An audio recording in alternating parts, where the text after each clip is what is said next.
on an open-course street race. Yes, the next project is that. What are your thoughts about that? That project is quite substantial. Aaron is putting on his serious hat and is about to tell me something that I'm not going to enjoy. Aaron Kaufman didn't leave fast and loud without a fight. He managed to escape a whirlwind of pressure, crushed hopes, and a brawl in the garage that resulted in individuals being ejected because of a fan photo. Allow us to reveal a story that is so passionate and intimate that you won't believe who will lose it next. The beard that left a lasting impression before leaving. Suddenly, one day, he was gone. No goodbye burnout, no warning indications. Aaron used to stand in a large vacant area. Imagine watching with the expectation of seeing the man behind some of the most amazing television rides, only to discover that he was no longer there. It was similar to discovering they had forgotten the nicest part of a sandwich after chewing into it. Complete shock. What if I told you, though, that the true reason he left was never captured on camera? He was not only a member of the cast. The center of the crew was Aaron. He was the steady hand in a crazy shop, full of roaring engines and crazy ideas. The calm in the storm. The success of the show was greatly influenced by his relationship with Richard Rawlings. It was more than simply fast automobiles. The chemistry between these two completely different, yet flawless gearheads was the main focus. They appeared to have a strong bond. They were like brothers on screen, constantly constructing, making jokes, and bringing things to life. People enjoyed seeing them solve issues, transform trash into treasure, and occasionally just smile greasy smiles. There were no arguments or public drama, just two individuals who were obviously capable of cooperating, gaining an understanding by simply viewing certain things. So how does the 1, 2, 3, 4, 5, 6 number system work? Does it refer to the angle of the corner or the speed at which it is taken? That's why so many people were shocked when he vanished. Aaron disappeared from the garage, followed by two others, Jordan Butler and Tom Smith. Both had their own fan bases and were skilled with tools. They added a playful element to the performance, and when they left, everyone took notice. However, Aaron's leaving caused the same explosion as theirs. His absence had a distinct impact. He had assimilated into the character of the program. The farewells for Jordan and Tom were more subdued. Fans were still saddened by their loss. These mechanics had become like distant friends, and people had grown connected to them. It's the type of folks you want to fix your car, and then stay for a drink. There was little sound when they dipped out. Just unfilled slots on the team, no farewell celebration. Online, that resulted in a deluge of rumors. Questions and theories flooded blogs. No one had definitive answers. People frequently exit television programs without giving away the whole plot. Perhaps it has to do with personal development. Perhaps it has to do with disputes that go place behind the scenes. Perhaps they simply require a respite from the never-ending bustle. However, these abrupt shifts are difficult for fans to adjust to when they are accustomed to seeing the same faces every week. I'm going to be on vacation from Gas Monkey forever. What the fuck? For 14 years we have been doing this. The previous 5 seemed like 20. That was definitely not what I was expecting. Shows become routines for people. Even though it's a reality show, they develop a bond with the characters. Returning to Aaron, there was a full-blown storm after his departure. The sort of upheaval that prompts followers to initiate online petitions and debate in comment sections. For good reason, people were furious. The man was creating memories in addition to cars. He was a favorite because of his quiet confidence, practical talents, and manner of explaining things. People began to speculate. Did he grow weary of the cameras? Are you exhausted from the constant filming schedule? Did he wish to have more authority over his creations? At first there was stillness and no public pronouncements. It was made worse by that quiet. Without information, individuals begin to invent their own tales. The things in your life that you desire. Put yourself in line for the chance to be found and be ready to take on them, if you see where they're happening. And I mean both literally and figuratively. Little pieces of the puzzle gradually began to fit together. Deeper causes were alluded to in interviews. Aaron is a man who adores independence. Without anyone telling him what will look best for ratings, he has the opportunity to invent, explore, and get greasy. TV show production isn't always enjoyable. There is a need to add excitement. Producers and deadlines are breathing down your throat. Even the strongest passion can be crushed by that kind of stress. Aaron dreamed big. He wished to avoid being confined. He wanted to take chances, try out daring designs, and construct crazy things. That was difficult due to the show's format. When every episode must follow a specific pattern, there's only so much you can do. Aaron needed room to move. He didn't merely go on vacation when he departed. He started something on his own. A new chapter, a new show, and a new garage. He was not fleeing. He was sprinting in the direction of something. Something that resembled his actual vision much more. He became deeply involved with bespoke builds. For someone who liked devices with personality, things that didn't necessarily make sense to the general public made perfect sense. He pursued original options and rejected safe ones. Raw designs, noisy pipes, and large tires. His work evolved beyond mere functionality. It turned into art. Then came the fans. They continued to quiz him about his history, support him, and observe his current exploits. Loud and Fast continued to move. However, something was lacking. There were new faces. They took on new tasks. However, that unique sauce and first spark simply didn't taste the same. Errand-free episodes felt strange. The name of the garage was the same, but the vibe was different. It wasn't quite as electrifying. It's similar to when a band continues to perform after the lead guitarist departs. Not memorable, but still nice. Aaron, however, was doing really well. He exuded vitality, excitement, and control. He took chances. He created things that others would be afraid to attempt. His latest endeavors were audacious. While some did not work, others did. However, they were all his. Every bolt, every weld, every drop of perspiration. It all stemmed from a deep passion for the art form. He created a complete persona around being genuine, creative, and fiercely independent. Not simply a store. Does it refer to the angle of the corner or the speed at which it is taken? In essence, your number system is a circle of increasing size that you pull a corner off of. He wasn't pursuing celebrity, if you look at it that way. He was seeking satisfaction. Although many people aspire to something, very few people ever do. Those who were early viewers of Fast and Loud still chat about the early years. They revisit previous episodes because of Aaron's methods as much as the automobiles. That intensity, that attention to detail, that quiet assurance. Even if it wasn't easy, he made it appear so. He departed from the performance. What followed, however, was even more unexpected. He left behind the garage, grease, and guts. It goes beyond simply missing him on television, though. It's about honoring his decision. It's difficult to walk away from something so big. It requires courage, particularly when cameras are rolling and fans are looking to you. Aaron nevertheless did it. It felt good to venture into the unknown. Without him, the show continues. Fans of high-octane builds and automobile enthusiasts continue to be drawn to Fast and Loud. However, it's simply not the same for many. When Aaron went, that first vigor, that blend of serene concentration and unbridled imagination, was gone. Fast and Loud was not the end of his journey. The noise just increased. His latest endeavors continue to develop. He has no qualms about trying, failing, or being different.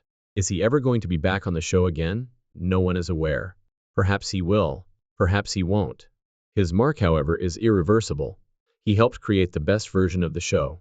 His influence may be seen in every fan memory and repeat. Each child who grabs a wrench after witnessing him do it on screen.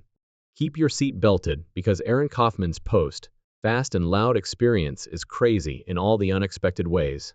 If anyone thought he just paused and disappeared into the background, they were mistaken.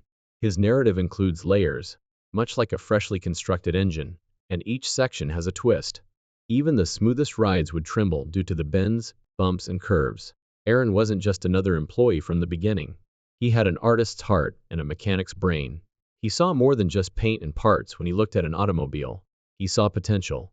He had the ideal tools in his mind to piece together each build, which was like a puzzle.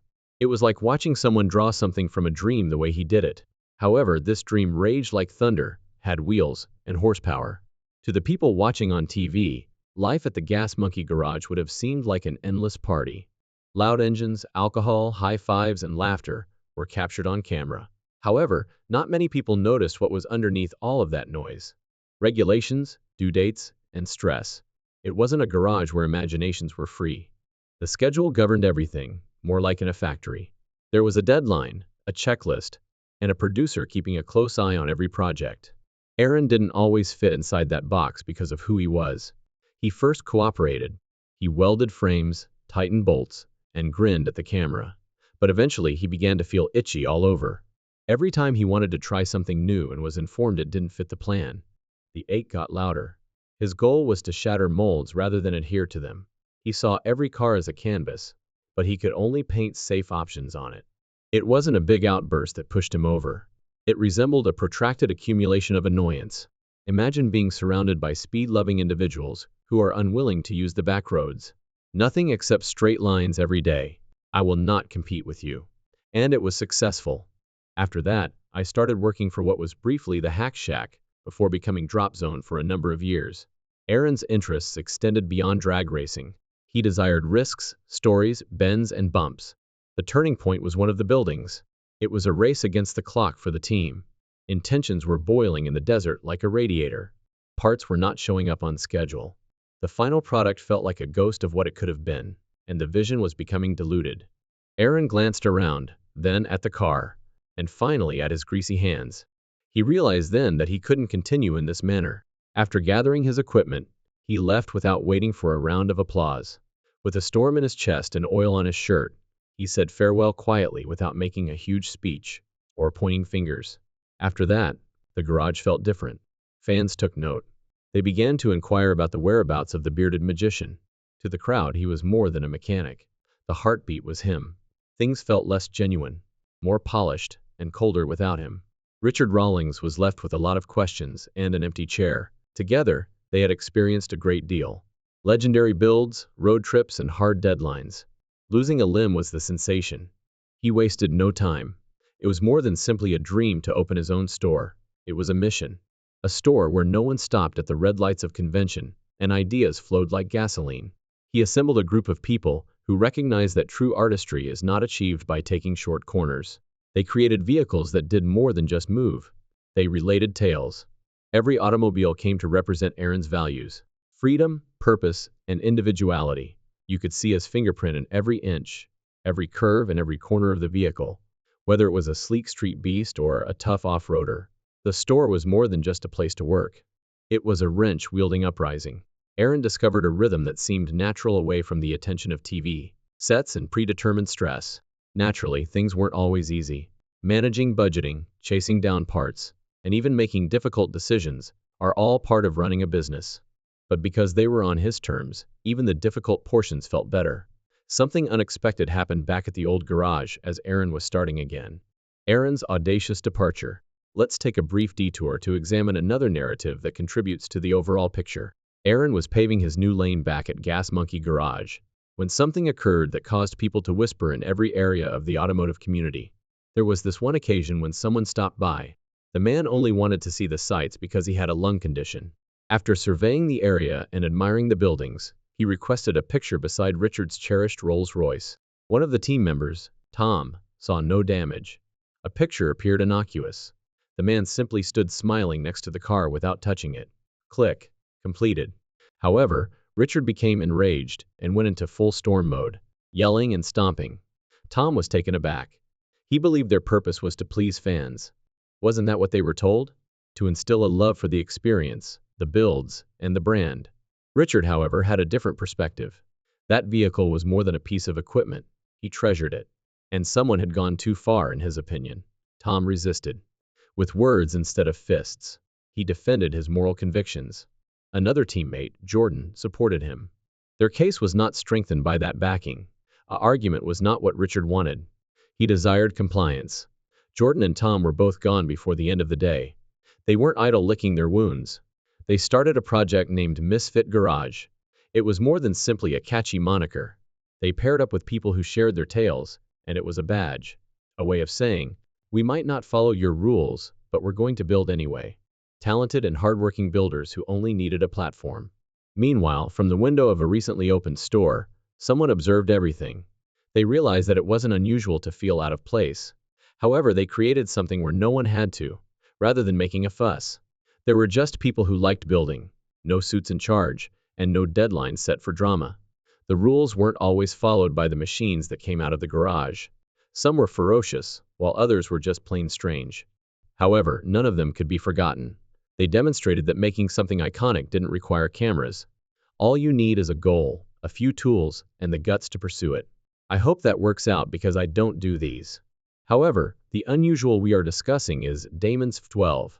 Therefore, the first believe we were getting ready to build headers when you last saw it. And there are numerous reasons why this car is complex. We will discuss some of them. Real gearheads, not producers, began to take note of the work. The type that is more concerned with torque than with trends. Something worth following caught their attention, and they did. For the fire, not for the flash. This builder evolved into more than just a man working in the background. He turned into a landmark for everybody who was cooped up in a cubicle and wished they had wind in their hair. For every creative spirit that is stymied by bureaucratic red tape and yearns to realize their dreams. He demonstrated that leaving wasn't a sign of surrender. It was the only way ahead at times. The engine continued to run back at Gas Monkey. There were new faces. The building continued. However, there was always that one area of silence. The spot where he stood. You couldn't use a wrench or a checklist to fill it. It had gone beyond that. A heartbeat had occurred. They made an effort to maintain the beat. But you don't prepare for the kind of magic he ignited. The steel, the speed, and the quiet in between revolutions all convey it. Somewhere, its energy was still running down back roads, uncatchable. Even though Aaron didn't seek attention, it followed him. It was because he sought honesty rather than glory. He built for the joy of creating, not for praise. Every equipment, endeavor, and difficulty he faced became a part of his journey. In hindsight, there was more to his departure from Fast and Loud. It was the beginning of something enormous, a movement and a reminder that you can always forge your own path in a world full of regulations and limitations. He didn't require authorization. All he needed was vision. He began his career working at a modest Dallas garage. Not much. It was a little space. There were never enough tools. The jobs were also simple. Simple things like brake repairs and oil changes. Nothing to quicken the heartbeat. I had a respectable success rate. Everything went smoothly. And we were beginning to grasp the ideas, basically. There was a store in town that sold air rides. Aaron was aware that he was capable of greater and better building. But he lacked the room and encouragement to develop. He had the impression of a race car stuck in a traffic jam. He wanted more. Custom builds, the kind that took months to complete, were his dream. One-of-a-kind vehicles that were narrative machines. However, there was no time for that on the show. It was like being instructed to use crayons to create a masterpiece. The deadline kept looming. No matter how hard he tried to add depth, Aaron persisted. He helped construct it, and he wasn't ready to give it up. Richard, who gave him a chance while others didn't, was someone he respected. But he began to feel exhausted from working on things that didn't make him happy. He reflected about the younger, more ambitious version of himself. That child would be let down. It got to the point when he began to speak. He expressed his desire to work on other projects to the crew. In the hopes that others would recognize his vision, he expressed his views. However, it soon became apparent that they were not in agreement. The team needed rapid turnarounds and flips, but he wanted to create crazy, unique rides. A square peg in a round hole is how he felt. The decision began to take shape in his mind at that point.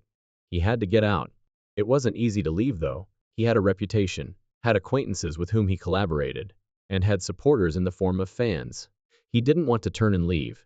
He wished to leave with dignity. He therefore devised a scheme. Carefully and quietly, he began to figure out how to go without causing any damage. It hurt deeply when he eventually made his departure known. The audience was taken aback. Aaron was a vital component of the show. Something was lacking without him. People began to speculate as to who would succeed him. As time passed, the solution became evident. In fact, no one could. Did Aaron make the wrong decision by leaving at the height of his fame, or will he come to regret it? Please share your thoughts in the comments section, and remember to like and subscribe.